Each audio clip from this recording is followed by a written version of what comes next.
Na Band News FM, eleições 2022.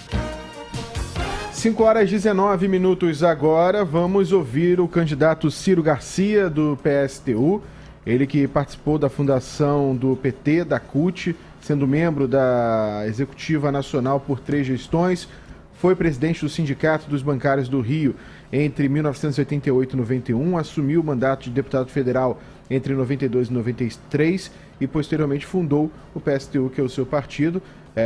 Bacharel em Direito pela UFRJ, mestre e doutor em História pela UF. Oi, candidato, tudo bem? Boa tarde. Boa tarde, ouvintes da Band News.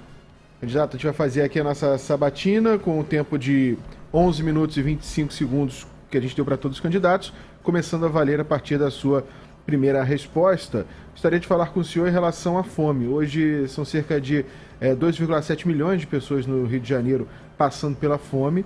De que forma o senhor atuaria para combater esse problema no Estado?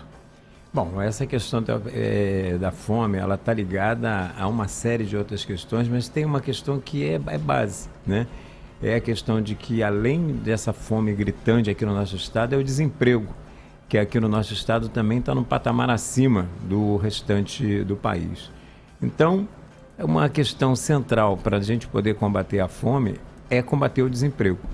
É a adoção de um plano de obras públicas, onde nós realizemos as obras realmente necessárias, tais como dragagens de rio, contenção de encostas, saneamento básico, moradias populares que têm um déficit enorme de quase 500 mil habitações aqui no Rio de Janeiro, reaparelhamento, né, de toda a área da educação pública, assim como também da saúde pública, portanto, nas escolas, construção de bibliotecas, quadras poliesportivas, teatros. No caso, por exemplo, da saúde, construção inclusive de novos aparelhos, né, como hospitais onde eles se fazem necessário, novas UPAs. Portanto, as obras que a gente realmente precisa, essas obras atacariam a questão do desemprego e, consequentemente, a questão da fome. Agora, tem outras medidas também, né, que podem ser tomadas, principalmente no tocante à questão do barateamento dos alimentos, que estão um preço absurdo, que é o apoio à agricultura familiar, né? Atacar o agronegócio, porque é uma economia voltada para a exportação de commodities, né? E você tem o Brasil, um dos campeões de exportação de commodities, e o povo passando fome. Então nós temos também que ter uma política voltada a apoiar uma reforma agrária, sob o controle dos trabalhadores, ainda que o Rio de Janeiro não seja dos maiores estados da federação, mas aqui existem terras agricultáveis, terras passíveis de desapropriação para a reforma agrária, e isso tem que ser feito também. E é uma forma concreta também de atacar a questão da fome. Candidato, Supervia tem solução? O que o senhor propõe aí para solucionar o problema da concessionária de trens urbanos aqui do Rio de Janeiro? Não só a Supervia tem solução, como também o conjunto do transporte público do Rio de Janeiro, que é caótico, tanto quanto a Supervia. Então, a primeira medida, né, e de fundamental importância, seria a reestatização de todas as empresas de transporte que foram privatizadas nos governos anteriores. Ou seja, a Supervia, o metrô, as barcas, né?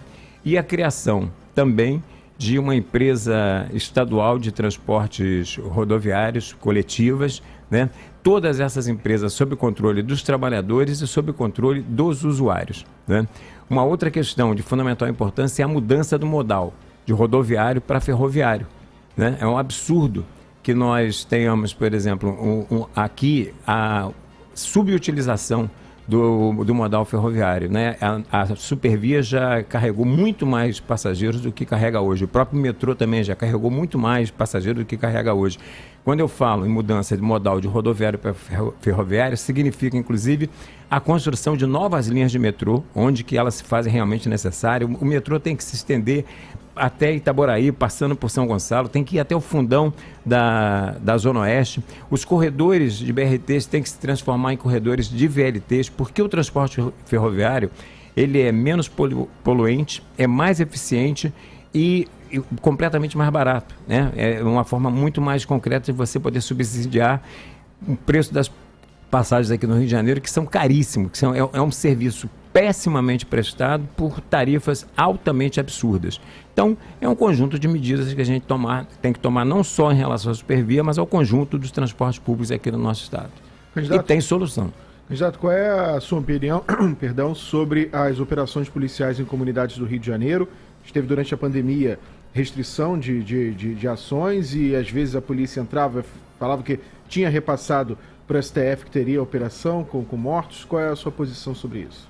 Bom, isso é um absurdo, né? Primeira coisa é que essa política de segurança, de guerra às drogas, na verdade, é uma política de criminalização da pobreza.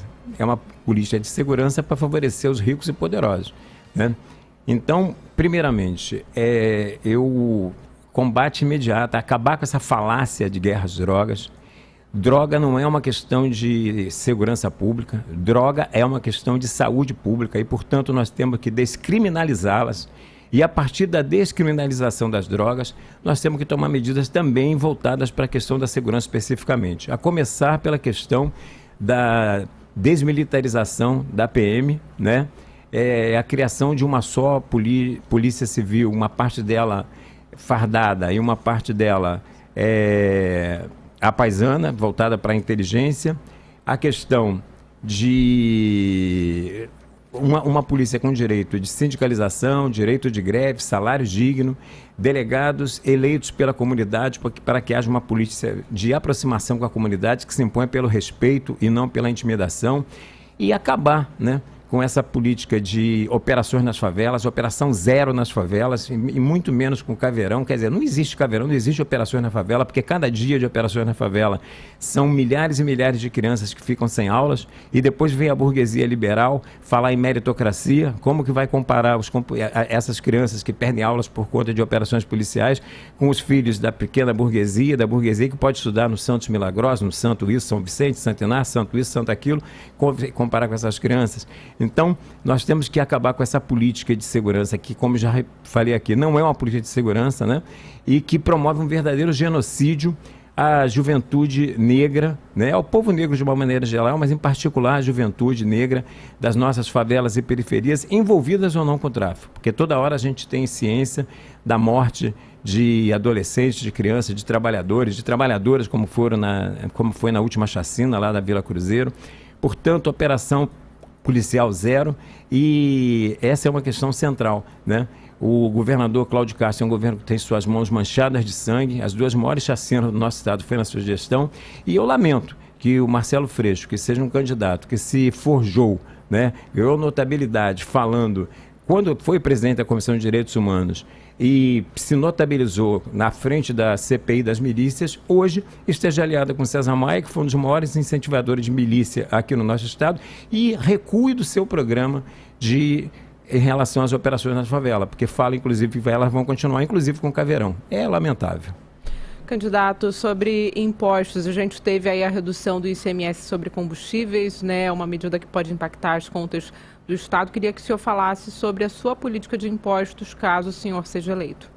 Então, primeiramente, é acabar com as isenções fiscais. Existe uma farra de isenção fiscais aqui no Estado. A partir de...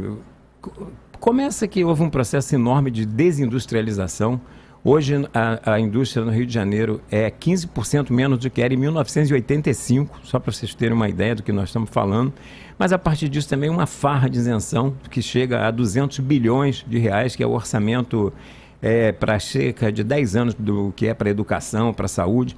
E nós temos que acabar com isso aí. Agora, para a gente acabar com isso, nós temos que taxar, né, os ricos e poderosos. Existem 37 bilionários aqui no nosso estado que nós temos que atacar o interesse desses bilionários, inclusive estudando medidas legais para a expropriação, né, dessas fortunas.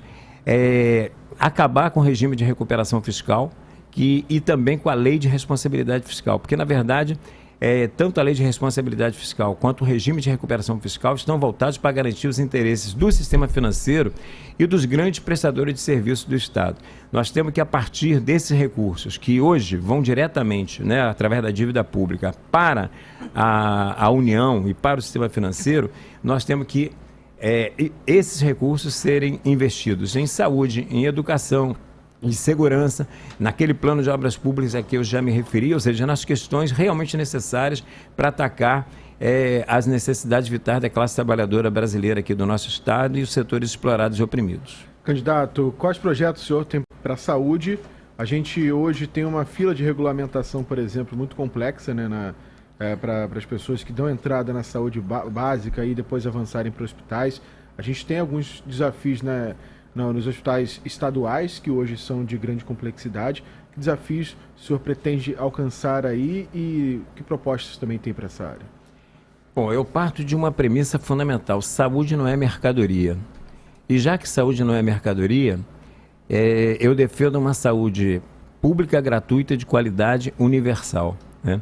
Então, nesse sentido, além de destinação de mais verbas para o SUS, né, para não só reconstrução de equipamentos, mas também para a contratação de mão de obra qualificada através, né, de concursos públicos e a efetivação daqueles profissionais terceirizados que já hoje fazem parte do sistema de saúde, para que não haja solução de continuidade, mas também defendo a estatização, né, dos hospitais privados e dos hospitais ligados aos planos de saúde. Como eu disse, saúde não é mercadoria, e a forma que a gente tem de acabar com essa maldade, que é a fila do CISREG, e essa coisa de você ter consultas com prazos absurdos, intervenções, né, cirúrgicas com prazos absurdos, as pessoas morrem antes do momento de ser atendida, ampliando o Sistema Único de Saúde. E essa ampliação do Sistema Único de Saúde passa pela ruptura imediata com todos os contratos com OS, que nada mais são do que antros de corrupção e apropriação de verbas públicas pela iniciativa privada e estatização, né, da rede privada, tudo isso sob controle dos trabalhadores e sob controle dos usuários. Candidato, gostaria de agradecer aqui a sua participação. Faltam aí 30 segundos para suas considerações finais com os ouvintes da Band News FM.